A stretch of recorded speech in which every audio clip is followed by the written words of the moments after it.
Okay, so let us start this lecture again. तो हम देख रहे थे ZI के ऊपर।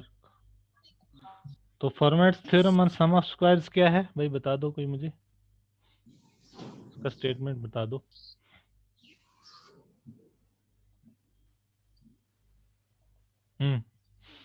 बताओ, रोल नंबर 31 बताओ। Are you there? हाँ भाई। Sir sir Fermat's little theorem हो रही है सर। हाँ हाँ बताओ क्या है। Except sir, n minus 1 is congruent to 1 mod p.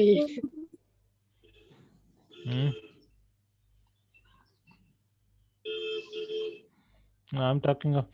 सो इस प्रोपोजिशन का जो पहला पार्ट है वो है Fermat's theorem on sum of squares. It is a to the power p minus 1 is congruent to 1 mod p.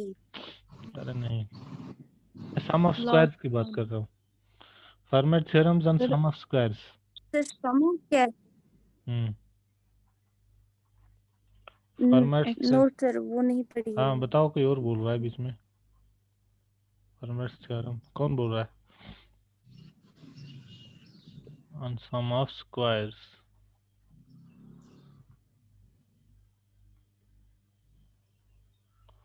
On sum of square. हाँ कौन बोल रहा था? सो इसकी स्टेटमेंट ये है, the prime p is the sum of two integers. So the prime p is sum of the squares of two integers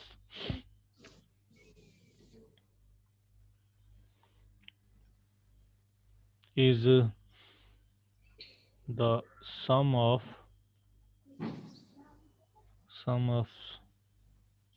two integer squares, sum of squares of two integers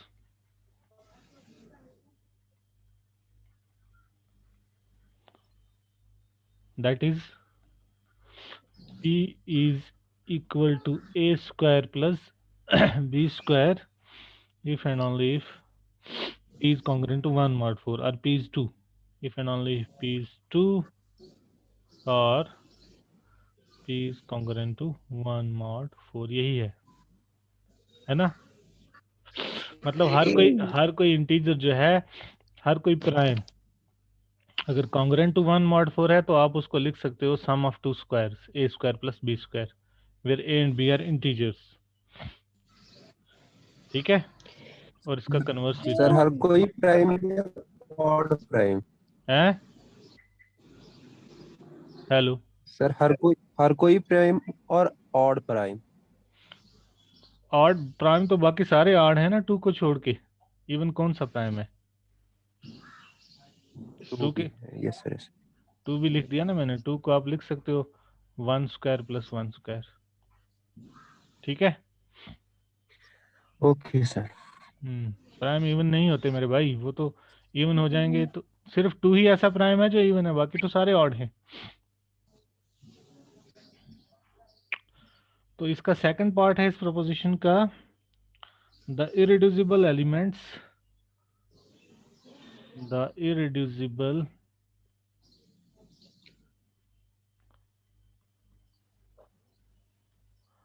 irreducible elements of Z आई और as follows.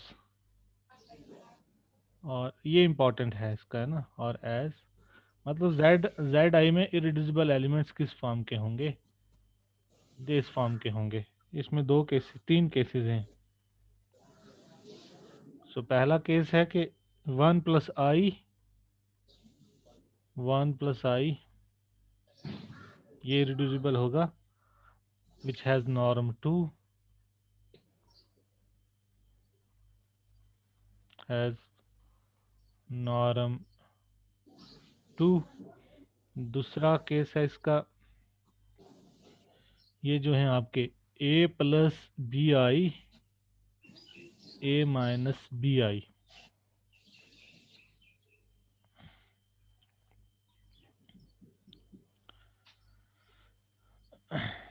The prime, नहीं दूसरा case ये नहीं है, दूसरा ये है, दूसरा केस है जो प्राइम्स होंगे कॉन्ग्रेंट टू 3 mod 4 वो भी जेड आई में इरिड्यूसिबल्स होंगे. So the primes p belonging to z, the primes p belonging to z with p congruent to 3 mod 4, 3 mod 4 उनका नॉर्म p स्क्वायर होगा. और लास्टली आपके पास third part,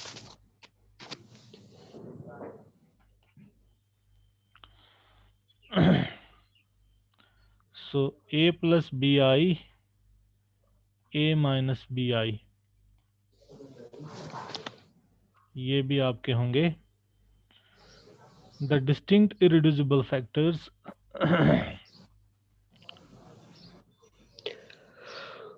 the distinct irreducible factors of p equal to a square plus b square, okay, which is a plus ib a minus ib for prime p belonging to z, for prime p belonging to z with p congruent to 1 mod 4. तो ठीक है, आप Z I के इरिड्यूसिबल्स के लिए ये criteria है. पहला तो इस प्रोपोजिशन का पार्ट है Fermat's theorem on sum of squares. ये डोमिट की बुक में दिया है. ये अगर आपने यूएफडी पढ़ा होगा तो you will see it, you can go and see. अब इसका प्रूफ मैं नहीं बताऊंगा आपको. तो Fermat's theorem on sum of squares, वो ये तो वेल नोन थ्योरम है, ये नंबर थ्योरी में भी आपने पढ़ी है कि if p is congruent to 1 mod 4 if and only if p equal to a square plus B square. दूसरा जो है, ये जो याद रखने की चीज़ है वो है कि जो जेड आई आपका है इसके इरिड्यूसिबल्स इसी फॉर्म के होंगे, यही इरिड्यूसिबल्स होंगे. एक तो 1 plus I which has norm 2, norm वही यूक्लिडियन नॉर्म जो है, मैंने कहा था ना आपको जेड आई पे आप नॉर्म डिफाइन करते हैं. कोई भी ए प्लस आई भी है, so this norm of this is actually a square plus B square. इस नॉर्म के रिस्पेक्ट में ये यूक्लिडियन डोमेन बनता है. तो 1 प्लस आई जो है ये भी रिड्यूसिबल है इसमें, और वो तमाम प्राइम्स जो कि कॉन्ग्रेंट टू 3 mod 4 हैं वो भी रिड्यूसिबल हैं. और अगर आपका p कॉन्ग्रेंट टू 1 mod 4 है, मतलब p आपका क्या है, A square plus B square है, तो A square plus B square को आप लिख सकते हैं A plus I B A minus I B. ये इरिड्यूसिबल फैक्टर्स हैं आपके इसके. तो ये भी क्या है, they are irreducibles of Z I because p is a prime. तो ये प्राइम के फैक्टर्स हैं, so they are irreducibles, they are irreducible. So we will use this result in fact in order to get the second and third part of this proposition जो हम अभी हम देख रहे हैं.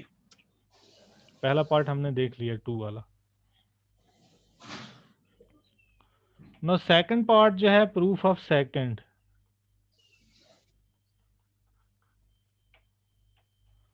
तो second part हमारा क्या था, if p is congruent to 1 mod 4, okay. So by Fermat's theorem, yeah, or you can say by part first of this proposition. So by part 1 of above proposition, ये किसी की आवाज आ रही है, सब म्यूट कर दो. किसने अनम्यूट किया है? In this case p equals X square plus Y square which is equal to X plus I Y into X minus I Y. So जो आइडियल होगा आपका P Z I in this case is equal to X plus I Y into X minus I Y Z I. Okay, so this is same as x plus I y z I product x minus I y z I। अब ये आपके इरिड्यूसिबल्स हैं by third part है ना, दे are इरिड्यूसिबल्स। और Z i में आपके इरिड्यूसिबल्स जो हैं वो प्राइम्स होते हैं because Z I is a UFT. So therefore in this case ये जो इनसे आइडियल जनरेट होंगे x प्लस आई वाई चूंकि इरिड्यूसिबल है, सो x plus I Y x minus iy being irreducibles are also prime, being irreducibles are also prime। सो इनसे जो ideal generate होगा वो भी क्या होंगे, फिर वो प्राइम आइडियल्स होंगे। So they generate the prime ideals in Z I. So they generate prime ideals in Z I. ठीक है, तो ये आइडियल जो है ये भी प्राइम है आपका, ये भी प्राइम आइडियल है। So they are prime ideals. Okay, ये भी प्राइम आइडियल है, ये भी प्राइम आइडियल है। तो सेकंड पार्ट हमारा हो गया। सेकंड पार्ट में हमने यही क्लेम किया था कि if P is congruent to 1 mod 4 then the ideal P Z I is a product of two distinct prime ideals। Okay, now third part में हमने कहा था कि ये जो है वो P जो है वो प्राइम आइडियल होगा उस केस में। ठीक है ना, तो वो भी इस फॉर्मेट की थ्योरम से क्लियर हो गया ना आपके पास। फॉर्मेट के जो थ्योरम का सेकंड पार्ट है, सेकंड पार्ट में हम कह रहे हैं कि नहीं, ये जो प्रोपोजिशन मैंने लिखा जो इसका सेकंड पार्ट है वो क्या है, the irreducible elements of Z i, एक तो 1 प्लस आई है और primes p side that p is congruent to 3 mod 4। तो जब ये प्राइम है तो इससे जो जब ये इरिड्यूसिबल है तो प्राइम भी होगा, तो इससे जो आइडियल जनरेट होगा वो भी क्या होगा, प्राइम आइडियल होगा। So part 3, if P is congruent to 3 mod 4 then by part second of the above proposition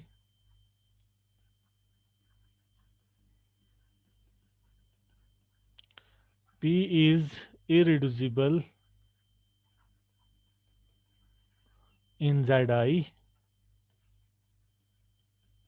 and hence a prime in Zi, and hence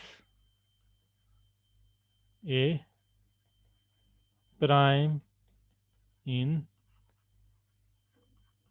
Zi। So this Pzi is a prime ideal in Zi, is a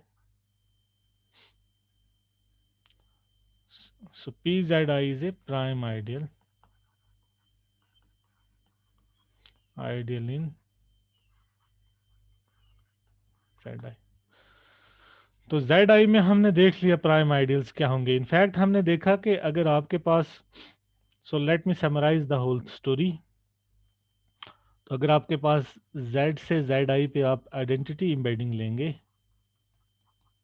कोई भी prime ideal लेंगे आप, P belonging to Z लेंगे, तो Pz आपका prime ideal होगा Z में। हमने देखा कि जो हम इसकी एक्सटेंशन लेंगे, Pz की एक्सटेंशन लेंगे इन Zi, वो इस टाइप का आइडियल होगा, पी जेड आई टाइप का। ठीक है, अब ये पी तो यहाँ तो प्राइम है, लेकिन जेड आई में जरूरी मत है ये प्राइम होगा। ठीक है, तो जेड आई में इसके लिए हमने 3 केसेस देखे हैं। पहला केस कि अगर ये p इक्वल टू 2 है तो ये जो आइडियल आपका पी जेड आई है दैट इज 2 जेड आई, वो होगा 1 plus I square Z I.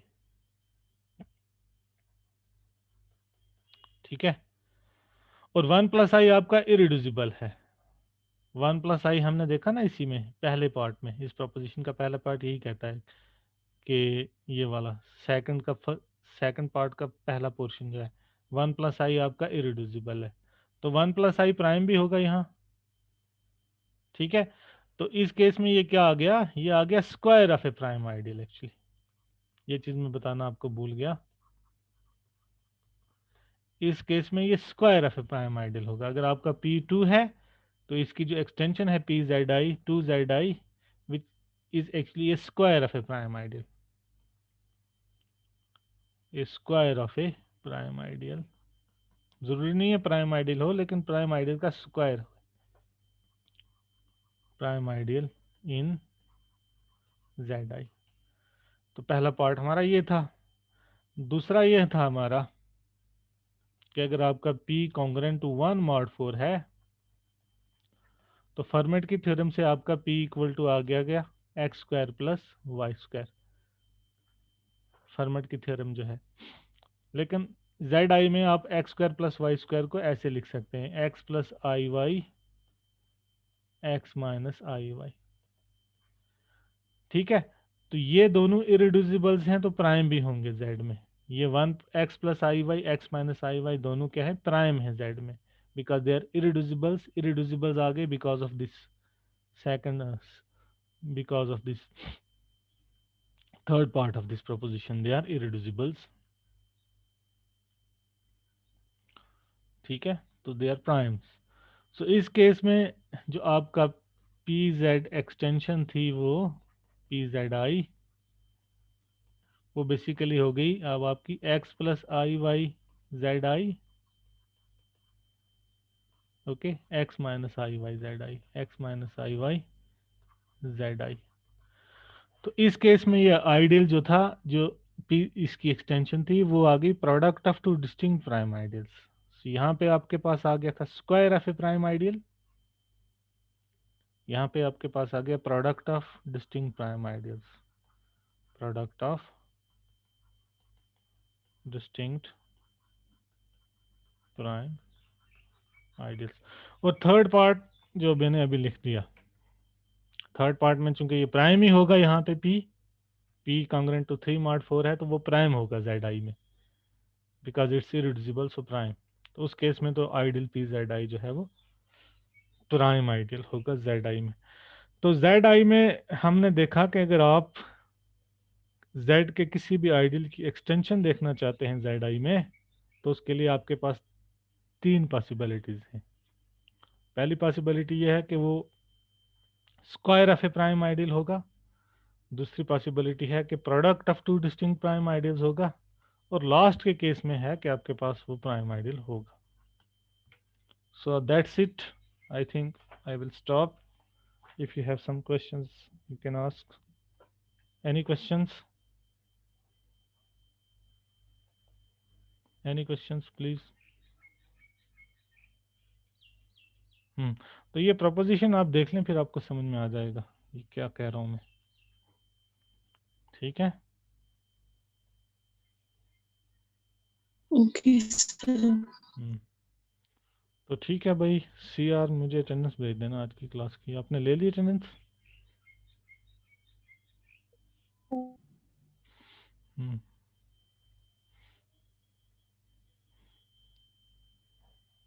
Yes, sir. Okay.